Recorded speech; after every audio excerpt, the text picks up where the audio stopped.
банки кладу і такі.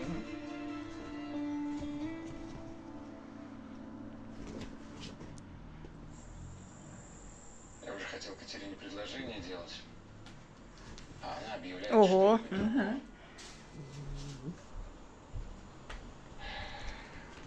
А потом я узнаю, что она вышла замуж за моего отца.